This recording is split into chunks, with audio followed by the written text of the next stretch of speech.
Hello everybody, Blue Dooley, and we're doing ATS today. Just kind of talking about a few different subjects. I got a heavy haul going from Denver up to Gillette, Wyoming. I am checking out a new mod, or, well, an update to a mod. I've had the Aussie spec Mac engines for quite a while now, and the mod got updated, or there's a new version of it that actually has updated sounds to go with the higher horsepower ratings. So let's jump into the game and check it out. I have done a little driving with it, and 700 horsepower is a good horsepower rating, and the sound update is much needed. It's a good sounding truck. So let's get in the game here. We're already loaded, ready to go. Alright, so we're at the Denver airport. Got the transformer on there. It's not a huge difference in sound, but the Jake's a little lower tone, deeper. The engine's got the same kind of a little bit lower, meaner tone to it. So let's get our lights on, get our strobes going, and we'll get underway. Actually, let's get in the truck so we can hear it. We'll roll down the window. Of course, we're going to be driving in the dark a little bit, but that's alright. Got my little Triceratops buddy riding shotgun.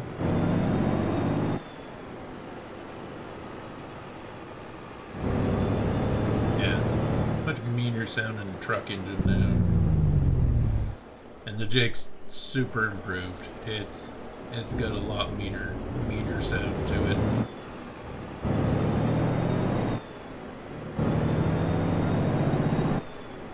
Not sure if it's a mod or needs fixed, but that center display hasn't worked in a while in the Mac. I'm not sure why.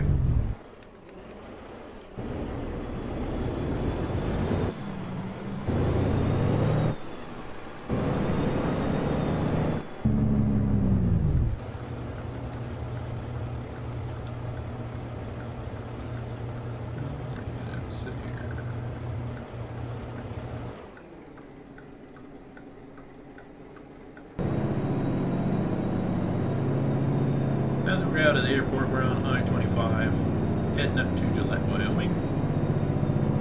I think the load said it was 128,000 pounds. 700 horsepower should suit us just fine, especially with this 13-speed transmission. Hope everyone's doing well. I'm waiting for the garage to heat up so I can go work on the snowplow. Hopefully get the snowplow built today, finished today. Not the whole truck, but the actual snowplow itself. Hoping to get that finished. We just had our first good snowstorm of the year here in Twin. And as expected, a lot of people forgot how to drive in the winter. So it made for an interesting couple of days. Thankfully, the day it did snow, well, the night it snowed, I had been up to Boise to grab some lumber from the lumber yard up there. And when I got back, I'd made 2 trips. When I got back, everybody had gone home.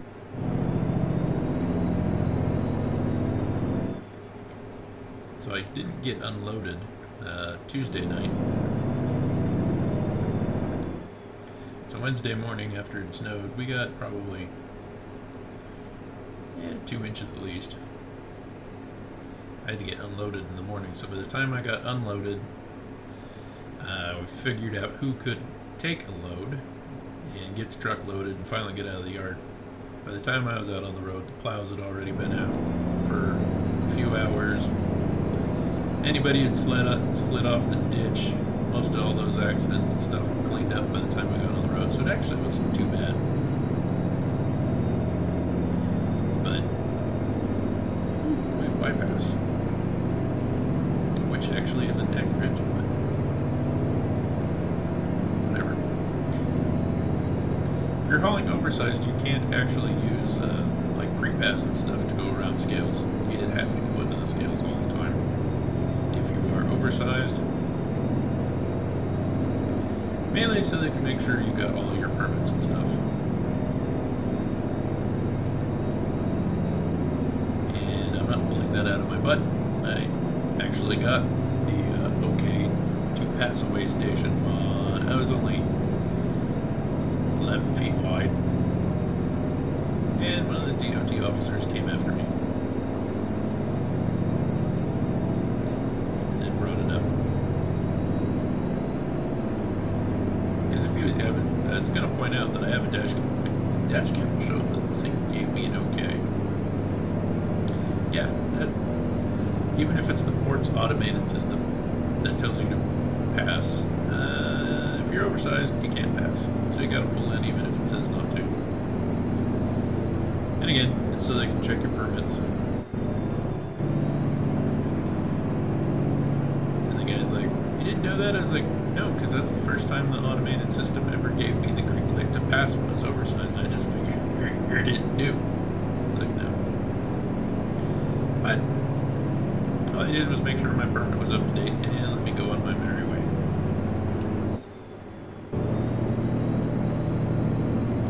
So that was cool. Lesson learned. If you're oversized, don't count on your pre-pass. Just pull in.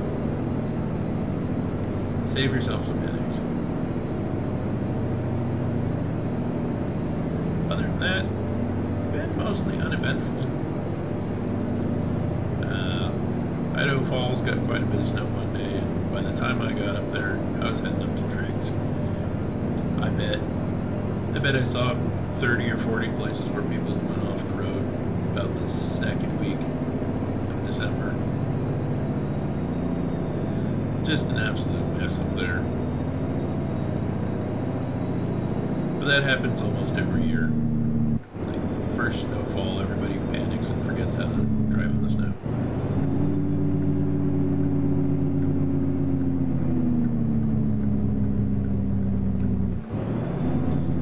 Jake brake sounds so much better in this mod than ATS or Devs did.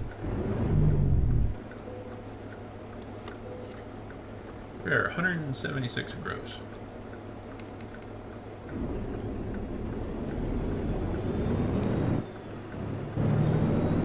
Kind of wish we weren't driving at night.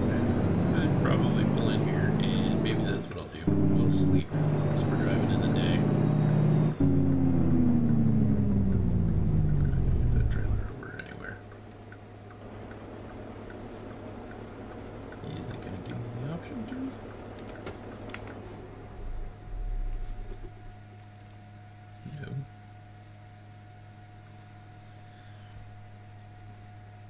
That's a bummer.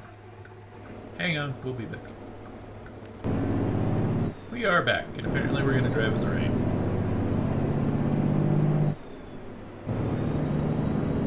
It's alright. I haven't installed any snow mods or any of that thing, because I do enough driving in the snow in real life. I just don't feel the need to in-game.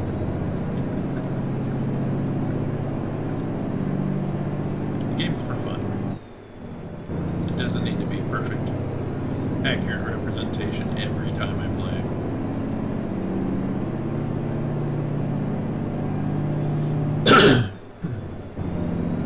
So since it is the week before Christmas, has everybody gotten their Christmas shopping done? I just finished mine the other day. Of course, I only have to buy for my mom and my wife. And we got Mom's package in the mail last Monday. So good to go on that front. The wife's package came in, thankfully. And I say thankfully because I'm not very happy with DHL. Their tracking system leaves much to be desired. as does their information on telling you that if they don't deliver to where you live, they deliver to the post office, and then the post office finishes delivering it. So her package probably sat between the screen door and the front door for probably 2 days before we found it. We never checked between the screen door and the front door. And the only reason it was found is the wife thought, well, maybe they left a note stuck to the door saying they missed the delivery, and I just need to go to the post office and get it. And that's when she found her package. So, yeah, not real thrilled with DHL, especially since their tracking software said that the wife signed for it in Salt Lake and it was delivered. So I was pretty pissed.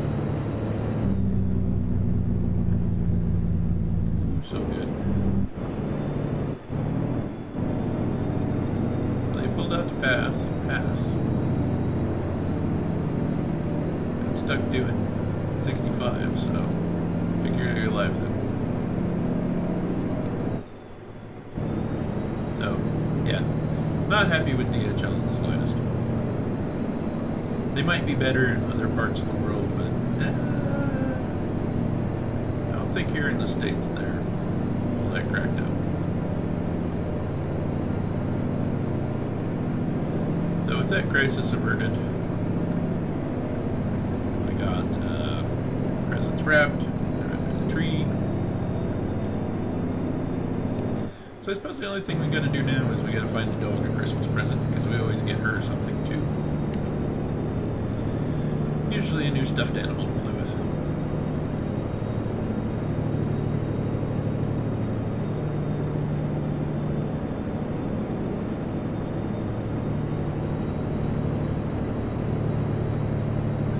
Yeah, I'm kind of surprised we've been so busy at work as we are.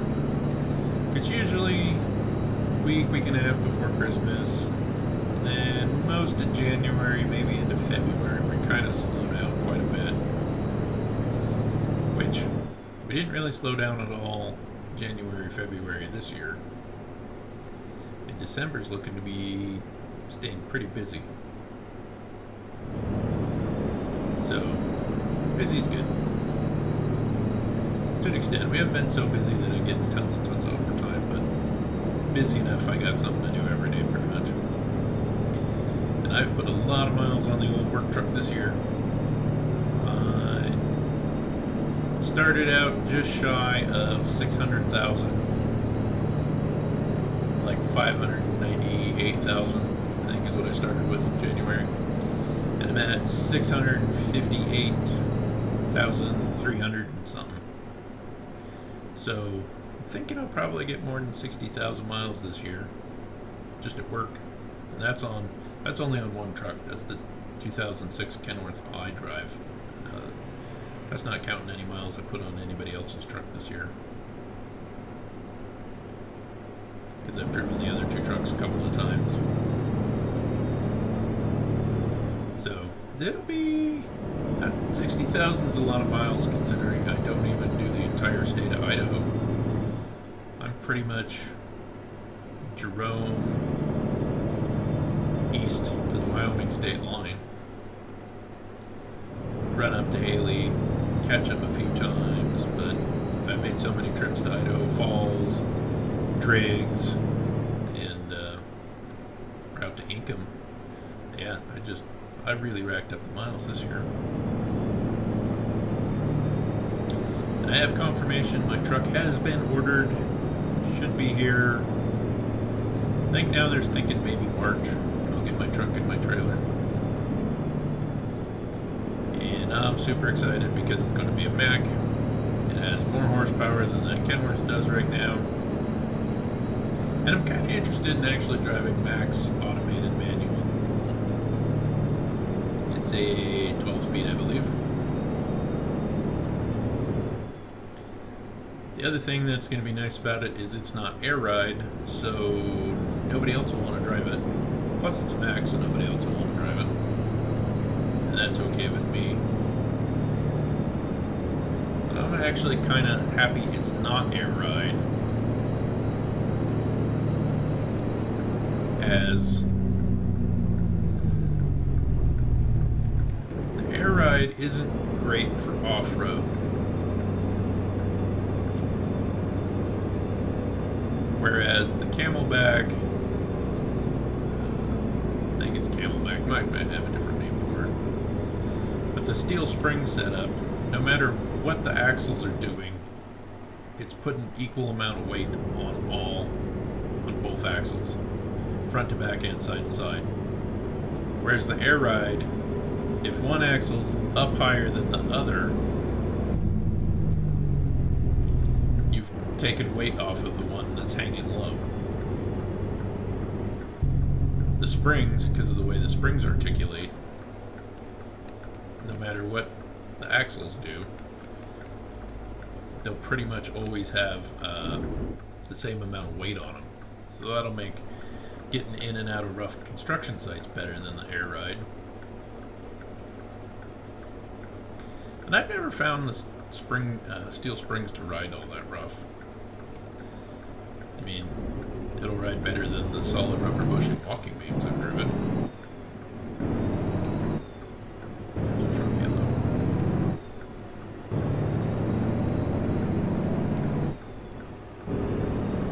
So, still, I'm looking forward to having a nice new truck. As it'll be the newest truck I've driven. Or I've been assigned, I should say. I have driven newer trucks, but because the other two trucks in the fleet are newer than what I drive. So that means I'll have to get used to remembering to put DEF in the new truck, since mine's old enough it doesn't have that crap.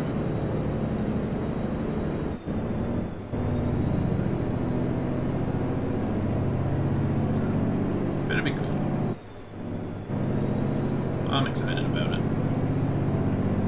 I'm also excited for the trailer, because in my current trailer, the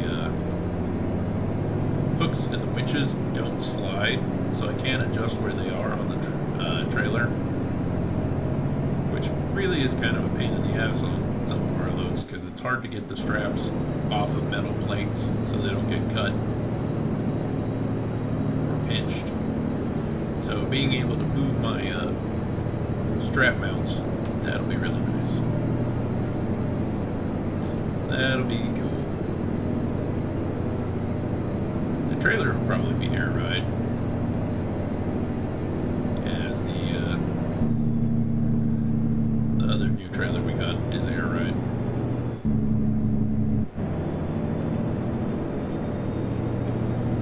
Which, with the other Kenworth we have, has a Peterbilt suspension on it, not a Kenworth suspension, and it's just the way that bags and stuff are set.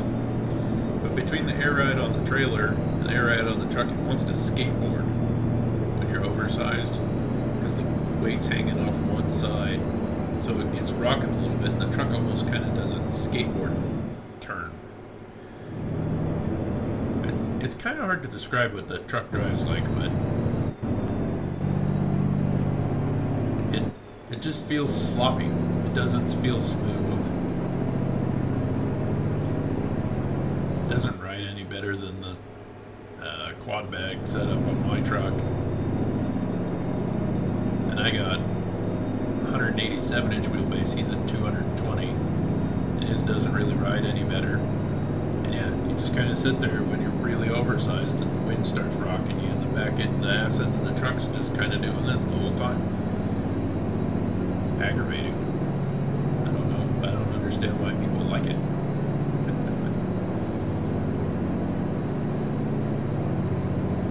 You get so used to a vehicle when you put that many miles on it in a year that when you drive something else, it's weird and you don't like it. Because he hates driving mine because it rides rougher, in his opinion.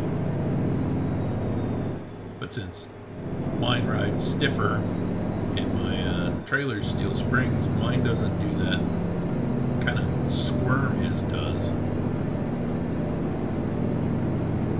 So, steel springs on the tractor. I'm actually looking kind of forward to it, because it'll ride Might be rougher, but it'll be more stable and planted, I think.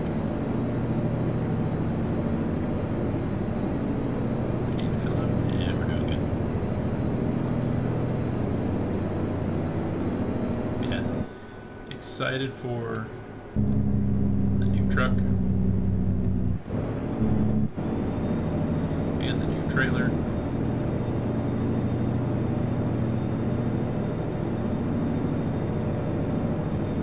Plus, that means I should be getting new tire chains with it, new straps. I'm excited. Once the snowplow's wrapped up, the next project that's going to be on the bench is a trailer for the grand hauler. I've got a couple ideas for what I'm going to do. I was going to do a low boy, but everybody does low boys. Like, it seems almost any time someone posts a picture in any of the Facebook groups for radio controlled cars I see, it's a low boy.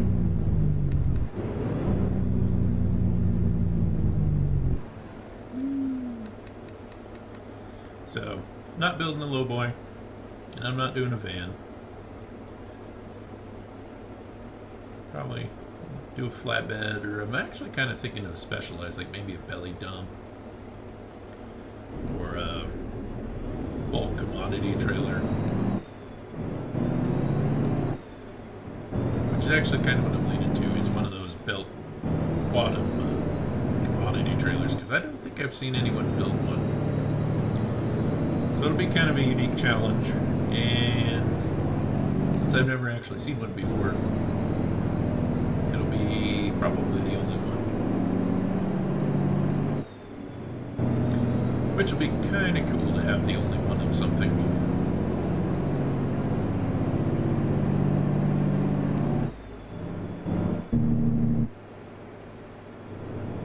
Yeah, we gotta get working on the snowplow. I ain't gonna make that light at all. A little bit of a hiccup there.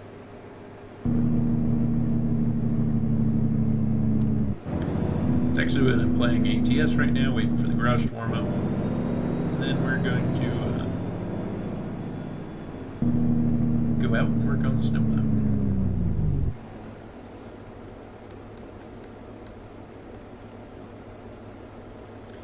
I do need to adjust the cab on the snowplow a little bit, as it is sitting a touch high,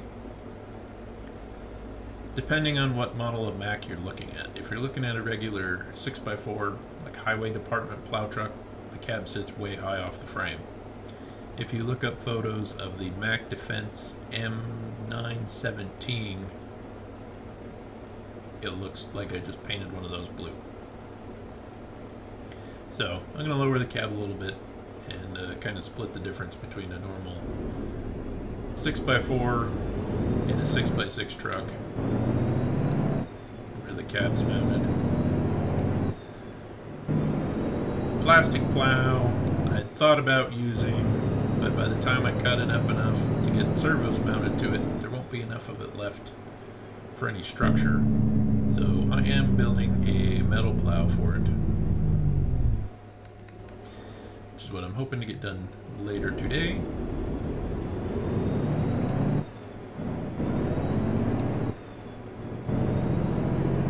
Actually, probably by the time we get up where we're going here, I'll go out to the garage, work on it.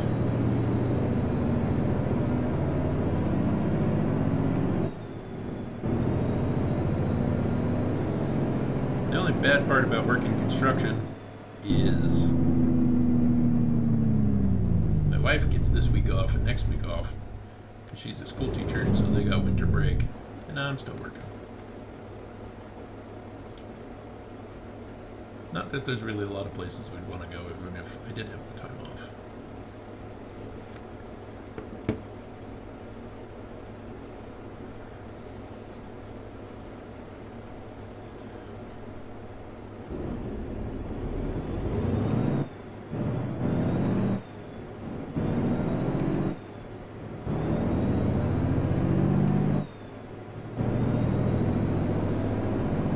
after the trailer for the Grand Hauler, not really sure what the next project's going to be. I'd really love to get some work done on the pickup truck, but I'm not sure when we're going to be able to get parts to do that. And that yellow too.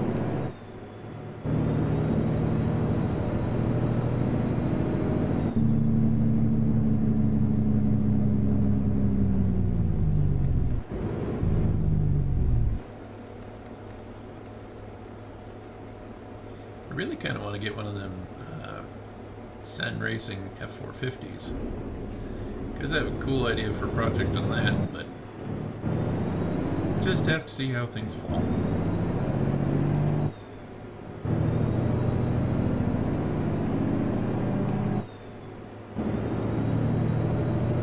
I haven't really seen too many new mods out for ATS.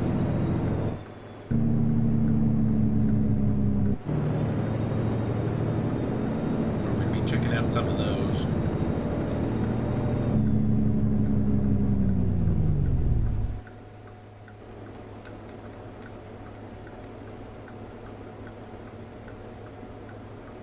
Plenty of SnowRunner mods. Now that I have Xbox Series S, I can probably have more installed. I just haven't gotten on to check it out yet. The problem with some of those mods are, and even in ATS, well, not so much ATS as much as SnowRunner, but mod authors don't quite understand horsepower and torque.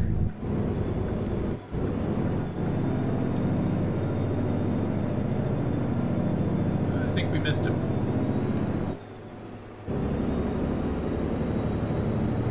I think there's a Ford mega truck or monster truck,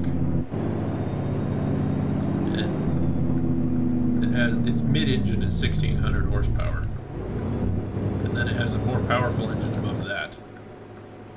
It's like, I don't think you understand how much horsepower 1600 horsepower is. It's a lot. 1600 horsepower is 300 more horsepower than a monster truck.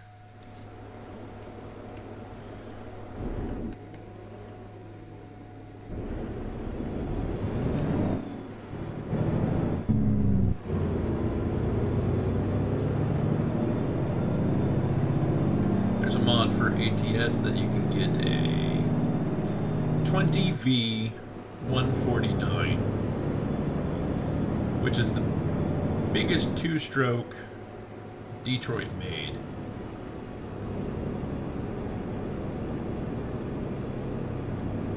And the problem with the mod isn't so much that the engine isn't real, or the horsepower's, made up. The 20V149 wouldn't fit in a truck. It wouldn't fit under the hood.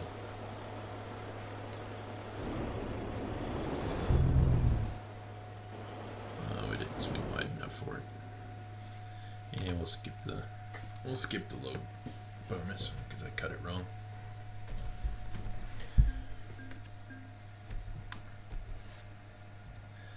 But I mean, yeah, I don't even remember what the mod gives you for horsepower, but it's more than the engine made in real life.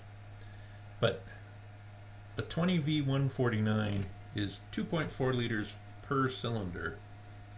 The engine's 9.5 feet long, 6 feet tall, and weighs 8,600 pounds with no fluids in it. So not only would it not fit under the hood of the truck, your steer axle will be overweight after you filled it with oil and coolant. So it's not a very well thought out mod, or well researched mod, I should say. Because yes, it's a real engine, but you could hide a vehicle behind it. I don't know. But there we are, 361 miles, took 38 minutes, 50 gallons of fuel almost, and my World of Trucks contract's up to 45 now. So, easy 20,000 bucks. there we have it. I'm going to go out in the garage, work on the snowplow. Hope everyone had a good weekend, and we'll catch you in the next video, which will hopefully be the snowplow one.